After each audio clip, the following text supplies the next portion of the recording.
Why was Damodrick's proposal fake? Why is Courtney acting strange? And is Michael willingly destroying his relationship? To find out the answer to this and other questions, allow me to take us back to the beginning. Hello and welcome to Lawd Lukan. It's time to fling on a ring and make babies with another episode of Love After Lockup. On today's show, Quiana is living the dream with Damodrick. It's like a dream come true. Damodrick nearly tells the truth for once. Want me to tell you the truth? No. Courtney's getting a good bunking. I feel like I'm being punked out. And Joey gives us his thoughts. Like, no, you're a dirtbag. All this and more right here on the Lawd Lukan channel. Oh, wait. Okay. How do you do? Sabuj and Genki Dezuka to you. Big loves to those who've subscribed, you beautiful people. And a dally in the Lamery Farmery to the lords and ladies of the Lukan Manor. Is this the real life, my sumptuous cupcake? Or is this just fantasy? Caught in a landslide this week are Quiana and Damodrick. And you may remember, last time we saw them, Damodrick presented Quiana with a ring and a cake. And he even seemed to take himself by surprise with that one. Oh my God. I'm trying not to cry. And thank you to the beautiful people in the comments who taught me that a big mama is a grandmother or a matriarch, not his mother.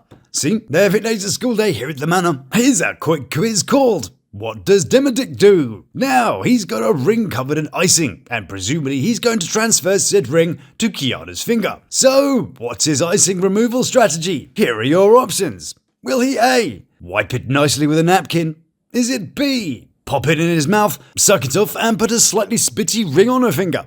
Or will he just give it to her to sort out? Or D, will he just go ahead and stick it on and it'll be fine? I mean, it's a lottery if a person even finds the right finger in this show. But hopefully someone's briefed him, or her finger will be up his nose and the ring will be up his butt. So, what does the Damodrick do? The icing out for that for me.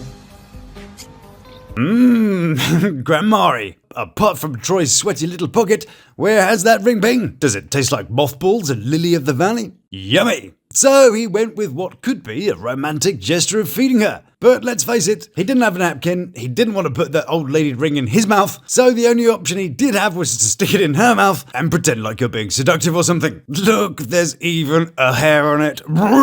Whose hair and from what part of the body does that originate? Proposals and pubes. See, my titles do make some sort of sense sometimes. Anyway, while he's just getting started, let's go grab our scorecards. And watch as Troy does the proposing bit, complete with rousing speech. Did Damodrick do good? I done made promises before, but today I'm gonna make a promise to be with you forever. Always a bit of a dodgy start though, that one, isn't it? It just sounds like you said, and this time I really mean it. And now is forever, and the last time I told you forever, well, that wasn't quite as forever-y as this one. This one's like the real forever ever. Well, you know, until the next time he has to say it. We done been through ups and downs, smiles and frowns. You better be playing. But this is the one. Which I thought was kind of sweet, actually. I thought it actually found a little bit of creativity. Until I noticed then, of course, it's a Snoop Dogg lyric from the song Ups and Downs. There will be ups and downs, smiles and frowns. But anyway, back to the proposal of the year. I love it. It's beautiful. Okay, so here's my little suspicious mind at work. Did you notice something missing for the proposal? Granted, I've edited out the dead space, but you've seen what there is to see. But have you caught in the built-in get out? He, of course, at no point asked her to marry him. He just gave her the ring, she ingested a bunch of pocket lint, and he says it's meant love forever this time. So, if he was being picky, like some of these cheatery types do, he could say, yeah, but I never actually asked you, therefore we're never actually engaged, therefore I can leave you on a technicality, and oops, my penis fell in again. And while he's busy stabbing her in the back with his intentions, she's busy stabbing him in the back with a fork. So what would you rate our Damodrick's attempt out of 10? Was it better than Will and Courtnee's rainy Christmas tree? Personally, I'd give it about a 2 out of 10, based purely on the grounds that I think that whilst this is pretty crap, I don't think we've seen the worst of the worst yet. Plus 0 points for location, but I wonder what location it is. Must be quite easy to find out where it was by finding this lady, Martha of Sweet Creation by Martha, located here in Lubbock. Logo's a bit off centre. Just saying. We're at this delightful building site across the road. Romantic. But they actually proposed just up the road here. See, the little logs they sat on, and the funky building across the road. Let me know what you'd score him in the comments. Also, is he a little bit short, or is Quiana a little bit tall? So, after the amazing proposal, it's off for dessert. Now let's eat the cake. Unless you want hairballs, I think I'd leave it in the box, thanks. You know that's all I'm gonna be doing. Oh my God. But I don't know about you, but that ring will now always be Granny's pube ring. You can also see the difference in how they respect each other. Damodrick just stuck it in her mouth for a quick rinse. Then she uses a fork and does the whole handy chinny mess catcher thing, like he's 5. See? Moderately thoughtful. I like mine better. Don't talk with your mouth full, darling. But it turns out I wasn't the only one who noticed the omission earlier. Why didn't you say the words, "Will you marry me"?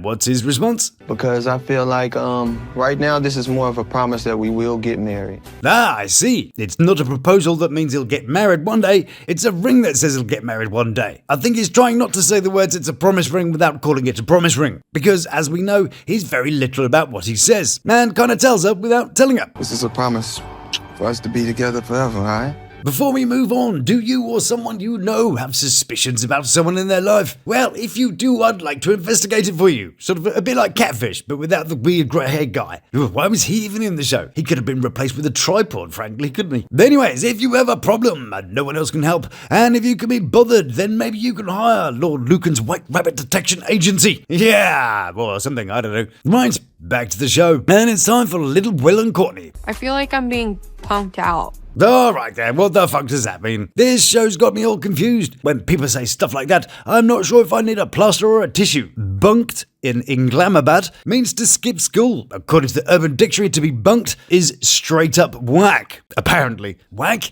I didn't think we used that word since crisscross came up and made us jump, Or another entry claims it means when a frisbee goes up your arse and out of your mouth. That's, it's very specific, isn't it? Speaking of frisbees and bottom activities, the first incidence of death by frisbee goes back to ancient Greece. Hyacinthus here, the handsome Spartan prince, got killed by Apollo, who was messing about with a discus. And yes, a discus is pretty much the same as a frisbee in my mind. Apparently all the Grecian gods loved a bit of Hyacinthus and often engaged in intercrural sex, which I'm not going to describe here, but it did have the nickname thighing or thigh job. Moving on. Frisbees are only called frisbees because people used the round flat baking trays made by a company called Frisbee, who then thought, maybe chucking them about is a much more fun idea. Right. Anyway, sorry to those who are new. We do get to our destination eventually, but I do like to take the scenic route. That's alright. I can contain myself. But it doesn't get much more wholesome than that, as people are putting more things in their mouth.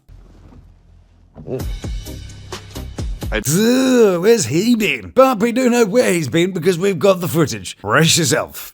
Couple little surprises that should be really fun. Yes, yes indeed. That's classy. And so they part again, because as for now, she still has to stay in the halfway house. It's a tough one to swallow. See, gross. But after Will drops Courtney off, he calls up, and things aren't as they usually are. Courtney is suddenly suffering from a giggling fit. And you know what you're hearing when you're hearing this.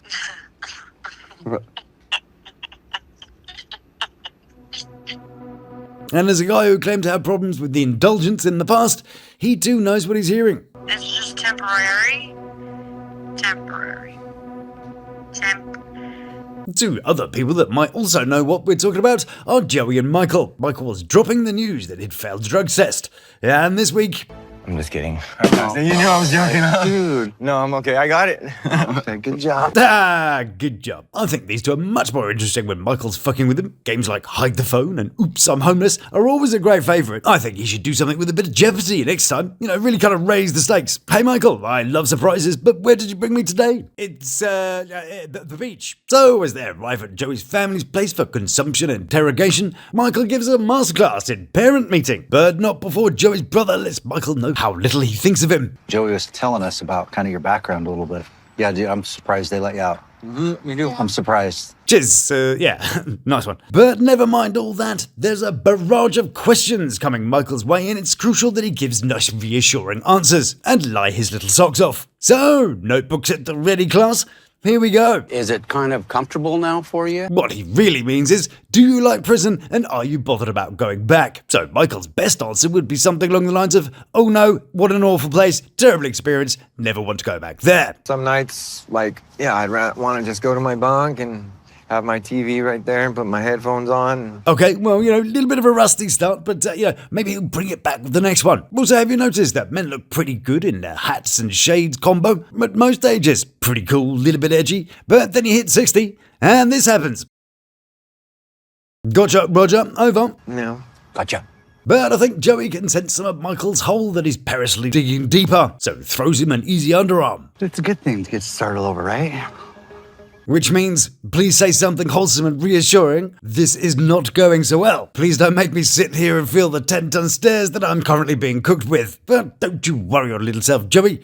He's got it. I don't know. It's a hassle. Nailed it. Look at all the impressed faces. For my 2 cents, he's institutionalized and one step away from being reunited with those headphones of his. I don't know if at this point he doesn't give a or if he just is like, he's so stressed out about everything that he doesn't know what to say anymore. But will that be the case? Will Damodrick's granny pew bring the love and peace that Quiana wants? And what the hell's up with Courtney? Find out soon. Massive thank you for all your likes and comments. I read all your thoughts and I'm trying to get round to answering as many as I can. So if you enjoy what I do, then please do like, subscribe, and try one of these delightful offerings. So until we meet again, stay beautiful, love to my 3, and you take care of yourself. Keep